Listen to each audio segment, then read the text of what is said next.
Professor, very interesting exposition. What kind of recommendations can you do to countries in Latin America like Ecuador that have faced terrible problems with arbitration, for example, with the Texaco Chevron case?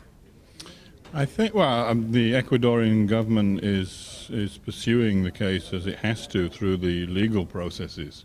But this is ultimately a political issue, and I think building solidarity now with other countries that have faced similar problems, because Ecuador is not the only country that is suffering problems under its bilateral investment treaties. And there's a number of other developing countries, big developing countries, South Africa, Indonesia, who are rethinking their bilateral treaties.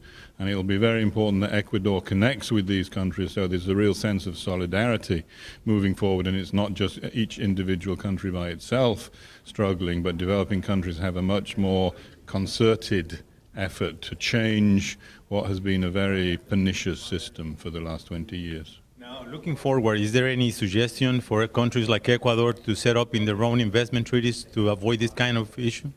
Well, I mean, it's an interesting feature, obviously, with foreign direct investment. In recent years, we've seen the rise of investors from other developing countries. So you have China and some of the big developing countries are now becoming investors.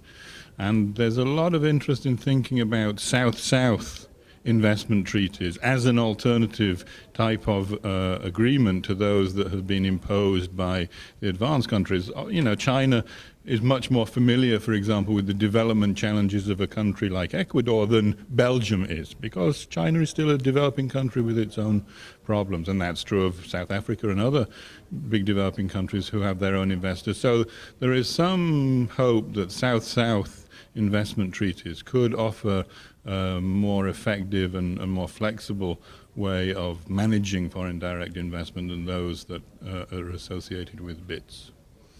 Thank you, Professor. Thank you.